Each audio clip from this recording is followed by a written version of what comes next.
जितने आस्था चैनल पर कथा सुन रहे हो, जितने फेसबुक और यूट्यूब पर सुन रहे हो, बहुत सावधानी से सुनना। तो जिनकी यहाँ संपदा की कमी होती है, वैभव की कमी होती है, लक्ष्मी की कमी होती है, प्रतिष्ठा की कमी होती है, धन की कमी होती है, उसके लिए शुक्रवार के दिन अगर शंकर के मंदिर में जल चढ़ाया जाए तो नारी का अखंड सौभाग्य होता है।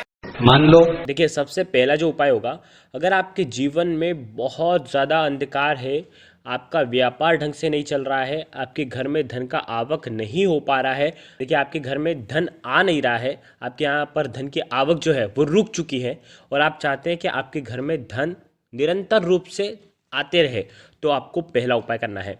दूसरा जो उपाय होगा वो आपको धन, बुद्धि, सुख, समृद्धि का 9 चावल के दाने से और 1 हरे मूंग के दाने से करना है। ये भी शुक्रवार की दशमी पर ही किया जाता है। और तीसरा विशेष उपाय, तो अगर आपके घर में जो बच्चे हैं वो बार बार चिड़चिड़ करते हैं और आप शनाब कहते हैं, देखो सबसे पहला उपाय जो कि आपको शुक्रवार की दशमी पर करना चाहिए। देखिए शुक्रवार की दशमी पर आपको करना है तुलसी जी के पत्ते से, समझना। देखिए जब गुरुवार आता है तब हम स्नान वाले पानी में 1 चुटकी हल्दी डाल करके स्नान करते हैं और सौभाग्य की वृद्धि करते हैं।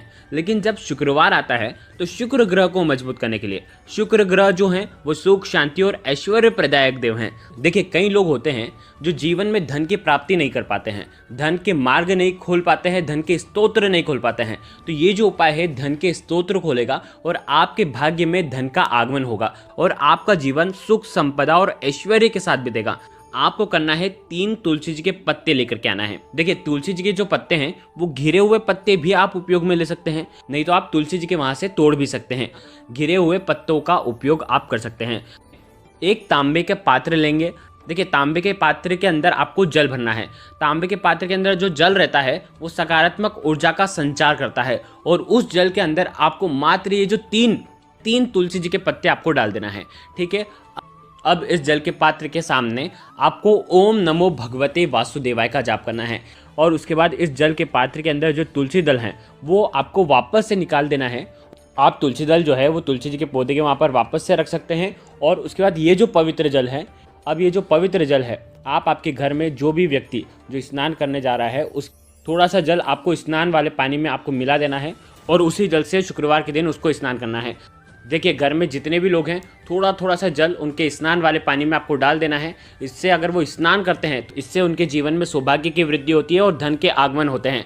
तो उसके जीवन के जो भी उल्टे काम हैं वो सीधे होने लग जाते हैं और जो भी उनके जीवन में गलत चीज़ें होने वाली रहती है वो पहले से ही सही हो जाती है। तो मात्र शुक्रवार के दिन इस जल से आपको स्नान ज़रूर करना चाहिए, पूरे घर परिवार को करना चाहिए, बच्चों को भी करवाना चाहिए ताकि उनके जीवन में सुख, शांति और समृद्धि आए। अगर देखो ये हो गया पहला उपाय जो कि आपको शुक्रवार की दशमी पर करना है। अब हम बात करेंगे दूसरे विशेष उपाय की जो कि आपको 9 चावल के दाने से और 1 हरे मूंग के दाने से करना है, समझना। देखिए ये उपाय विशेषकर शुक्र ग्रह को मजबूत करने के लिए है। यदि आपके जीवन में सुख, संपदा नहीं है, धन होने के बाद भी आपके जीवन में ऐश्वर्य की प्राप्ति नहीं है, सुख संपदा नहीं है, कष्ट से जीवन बीत रहा है, या आप चाहते हैं कि आपका जीवन ऐश्वर्य से बीते, सुख संपदा से बीते, तो आपको ये उपाय करना चाहिए। बहुत ही आसान सा उपाय है। देखिए शुक्रवार के दिन अगर दशमी तिथि पड़ती है तब अगर आप चावल का उपाय करते हैं, देखिए शिव पुराण के अनुसार दशमी तिथि पर अगर हम चावल का ये उपाय करते हैं तो इससे रेंगने वाली योनियों में हमारा जन्म नहीं होता है। तो विशेषकर इस बात का ध्यान रखना। बहुत ही आसान सा उपाय है।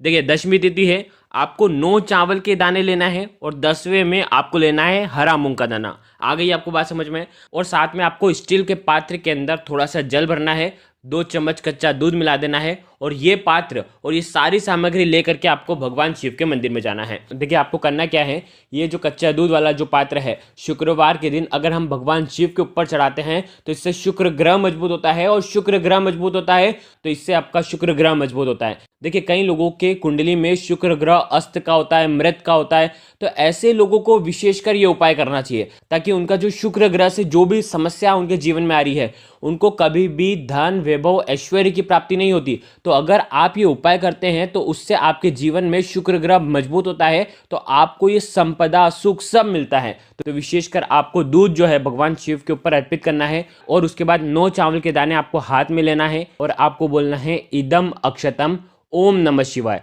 इस मंत्र का आपको 9 बार जाप करके उसके बाद हरा मूंग का दाना आपको इसमें रखना है। और ये सारी सामग्री इस प्रकार से देखिए वीडियो के अंदर बताने का प्रयास कर रहे हैं, इस प्रकार से सीधे हाथ रख करके आपको भगवान शिव के ऊपर ऐसे अर्पित कर देना है। इस प्रकार से आप भगवान शिव के ऊपर भावों से अर्पित करते हैं तो आपके जीवन में सुख, संपदा और वैभव की आपको प्राप्ति होती है। तो बहुत ही आसान सा उपाय है, आपको सुबह से लेकर के शाम तक जब आपकी इच्छा हो तब आप ये उपाय कर सकते हैं। ये हो गया दूसरा उपाय। देखो अब हम बात करेंगे तीसरे उपाय की, अंतिम उपाय की। ये भी बहुत ज़्यादा खास है, 31-31 वाला ये उपाय है। अगर आपके बच्चे जो हैं बिल्कुल भी आपकी बात नहीं मानते हैं, आपके बच्चे बार बार आपके ऊपर चिड़चिड़ करते हैं, बिल्कुल आप उनको समझाते हैं तो वो और चिड़चिड़ करते हैं, आपकी बात बिल्कुल भी नहीं मानते हैं, या घर में किसी भी व्यक्ति को बहुत ज़्यादा क्रोध है, बहुत ज़्यादा गुस्सा आता है, घर में कोई भी हो, बड़ा हो छोटा हो, किसी को भी क्रोध बहुत ज़्यादा आता है, जीवन में उसकी शांति नहीं है, या आपके घर में जिस भी व्यक्ति को धन की कमी है, आपके बेटे को धन की कमी है या किसी को भी धन की कमी है, तो भी आप ये उपाय कर सकते हैं। ये है 31-31 वाला उपाय। आपको 31 चावल के दाने यानी कि अक्षत के दाने लेना है। ये अक्षत के दाने ध्यान रखना खंडित नहीं होने चाहिए। साथ में लेना है 31 बेलपत्र, और बेलपत्र भी बिल्कुल कहीं से खंडित नहीं होना चाहिए। देखो 31 बेलपत्र अगर नहीं मिल पाते ना तो आप भगवान शिव के ऊपर चढ़े हुए बेलपत्र का आप उपयोग कर सकते हैं शुद्ध जल डाल करके। 31 बेलपत्र खंडित नहीं होने चाहिए, विशेष इस बात का ध्यान रखना। ठीक है, 31 बेलपत्र ले लिए, 31 चावल के दाने ले लिए, साथ में तांबे के पात्र के अंदर जल ले लेना, और आपको भगवान शिव के मंदिर में दशमी तिथि पर जाना है। दशमी तिथि पर आप सुबह से लेकर के रात्रि तक जब आपकी इच्छा हो तब आप ये उपाय कर सकते हैं। देखिए पूज्य गुरुदेव ने बताया है कि ये कोई भी दशमी, किसी भी दशमी तिथि पर कर सकते हैं। ज़रूरी नहीं है शुक्रवार की दशमी है तो शुक्रवार के दिन ही किया जाता है। देखो शुक्रवार के दिन लाभ इसका इसलिए बढ़ जाता है क्योंकि शुक्रवार और सोमवार के दिन चावल हमें भगवान शिव को अर्पित करना चाहिए, और दशमी तिथि आई है और दशमी पर चावल के उपाय तो हमको करना ही करना चाहिए। देखो करना क्या है, देखिए आपको ये तीनों सामग्री लेकर के भगवान शिव के मंदिर में जाना है। 31 बेलपत्र आपको हाथ में रखना है, और आपके घर में जो भी बच्चा बहुत ज़्यादा चिड़चिड़ करता है, बहुत ज़्यादा क्रोध में रहता है, या किसी को भी धन की समस्या है, उसका स्मरण करना और 31 बेलपत्र हाथ में रखना, और उसका नाम और गोत्र आपको बोलना है। आ गई आपको बात समझ में? इस प्रकार से आपने मन में स्मरण करा उसका नाम और गोत्र, जिसको भी गुस्सा आता है, बच्चा हो बड़ा हो कोई भी हो, ठीक है, सबका स्मरण करना है। अब आपको क्या करना है, एक बेलपत्र आपको अर्पित करना है। ठीक है, चिकना वाला जो हिस्सा होगा वो नीचे की साइड होगा, डंडे का हिस्सा जलाधारी की तरफ होगा। एक बेलपत्र अर्पित करा, फिर उसके बाद एक चावल का दाना अर्पित करना है, फिर एक बेलपत्र अर्पित करना है, फिर एक चावल का दाना अर्पित करना है। इस प्रकार से 31 बेलपत्र 31 चावल के दाने आपको अर्पित करना है। जब आप अर्पित करोगे ना तब आपको श्रम्भेश्वर महादेव का स्मरण करना है, मन ही मन में श्रम्भेश्वर महादेव का स्मरण करना है। एक बेलपत्र रखना, फिर चावल रखना, फिर बेलपत्र रखना, फिर चावल रखना। इस प्रकार से आपको 31 बेलपत्र और 31 चावल के दाने आपको रखना है, और ये सुंदर सा उपाय करना है। जिस भी व्यक्ति के नाम से आप ये उपाय करेंगे उस व्यक्ति के जीवन से जो क्रोध है वो कोसों दूर चल जाएगा, और ये सुंदर सा उपाय केवल और केवल दशमी तिथि पर ही किया जाता है। तो आज दशमी तिथि पर आपको ये उपाय करना ही करना है।